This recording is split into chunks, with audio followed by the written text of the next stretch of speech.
नागपंचमी हा श्रावण महिन्यातील एक महत्त्वाचा सण आहे, जो नागदेवतेच्या पूजेसाठी समर्पित आहे. या दिवशी लोक नागांची पूजा करतात आणि त्यांच्या आशीर्वादाने सर्पदोष निवारण आणि आरोग्यसंपन्न जीवनासाठी प्रार्थना करतात. श्रावण महिन्यातील शुक्ल पक्षातील पंचमीला नागपंचमी साजरी केली जाते. 2025 मध्ये नागपंचमी 29 जुलै मंगळवार रोजी आहे. या दिवशी लोक नागांच्या प्रतिमा किंवा प्रतिकात्मक स्वरूपात त्यांची पूजा करतात. घराच्या दारावर नागाच्या आकृत्या काढल्या जातात किंवा मातीचे नाग बनवून त्यांची पूजा केली जाते. नागपंचमीला नागदेवतेला प्रसन्न केल्याने सर्पदोष कमी होतो आणि सुख समृद्धी लाभते. नागपंचमीच्या पूजेमागे अनेक पौराणिक कथा आहेत. त्यापैकी एक म्हणजे भगवान श्रीकृष्णाने कालिया नागाचा पराभव करून यमुना नदीतून लोकांना वाचवले. तो दिवस नागपंचमी म्हणून साजरा केला जातो. या दिवशी नागदेवतेला दूध, लाह्यांचे शंकरपाळी आणि इतर नैवेद्य दाखवले जातात. नागपंचमीला स्त्रिया उपवास करतात, झोक्यावर बसतात, झोका खेळतात, नागदेवतेची आरती करतात. नागपंचमी हा सण केवळ धार्मिक दृष्ट्याच नाही तर निसर्गातील सापांचे महत्त्व व त्यांचे संवर्धन करण्याच्या दृष्टीने देखील महत्त्वाचा आहे. घराच्या दारावर नागांच्या आकृत्या काढल्या जातात किंवा मातीचे नाग बनवून ते सजवले जातात. नागदेवतेला नैवेद्य दाखवण्यासाठी लाह्या, शंकरपाळी, दूध आणि इतर पदार्थ तयार केले जातात. पूजा करण्यासाठी अक्षदा, फुले, दुर्वा, धूप, दीप, नैवेद्य इत्यादी साहित्य तयार ठेवले जाते. अनेक लोक नागपंचमीला उपवास करतात. नागपंचमीच्या दिवशी नागदेवतेची विधिवत पूजा करावी आणि मंत्रांचा जप करावा. तयार केलेला नैवेद्य नागदेवतेला अर्पण करावा. नागपंचमीची कथा ऐकावी किंवा वाचावी. ब्राह्मणांना घरी बोलावून दानधर्म करावा. नागपंचमीच्या दिवशी शेतकऱ्यांनी नांगरणी करू नये. या दिवशी शेतकऱ्यांनी शेतात नांगरणी करणे टाळावे. चाकू, कात्री किंवा इतर तीक्ष्ण वस्तूंचा वापर करणे टाळावे. मांसाहार करणे टाळावे आणि शक्य असल्यास उपवास करावा.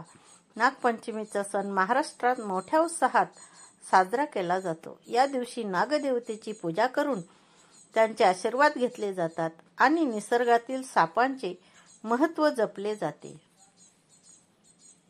नागपंचमीची पौराणिक कथा. आटपाट नगर होते. तिथे एक शेतकरी होता.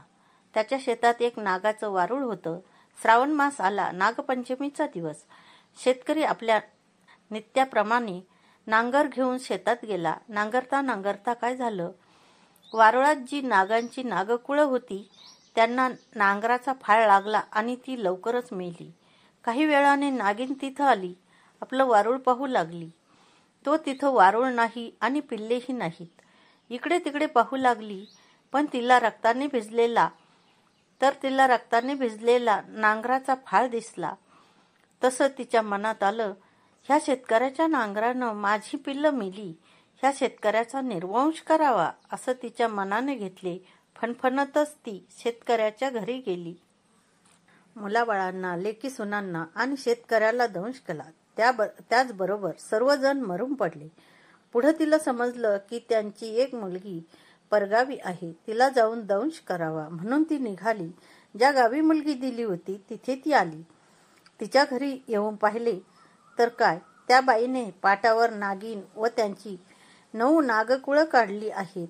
त्यांची पूजा केली आहे. दुधाचा नैवेद्य दाखवला आहे. नागाला लाह्या, दुर्वा वगैरे वाहिल्या आहेत. पूजा पाहून नागिन संतुष्ट झाली. दूध पिऊन समाधान पावली. चंदनात आनंदानं लोळली. मुलीला म्हणाली, बाई, तू कोण आहेस? तुझ्या आई-बाप कोठे आहेत? इतकं म्हटल्यावर तिने डोळे उघडले व प्रत्यक्ष नागिन समोर पाहून ती घाबरली. नागिन म्हणाली, बाई, भिवू नकोस. विचारलेल्या प्रश्नाचे उत्तर दे. तिने सारी हकीकत सांगितली. ती ऐकून नागिनीला फार वाईट वाटले. ती मनात म्हणाली, ही आपल्याला इतक्या भक्तीने पूजित आहे, आपलं व्रत पाळत आहे आणि हिच्या बापाचा आपण निर्वंश करण्याचं मनात आणलं आहे. हे काही चांगलं नाही. तिने मुलीला सारी हकीकत सांगितली. तिला फार वाईट वाटलं. मग तिने आई वडील जिवंत होण्याचा उपाय विचारला. नागिनीने तिला अमृत आणून दिले.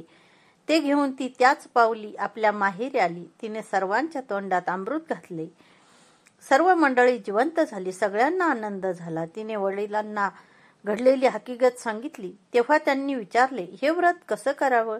मुलीने व्रताचा सारा विधी सांगितला व शेवटी सांगितलं की इतकं काही केलं नाही तरी नागपंचमीच्या दिवशी जमीन खणू नये, भाज्या चिरू नये, तव्यावर शिजवू नये, तळलेले खाऊ नये, नागोबाला नमस्कार करावा.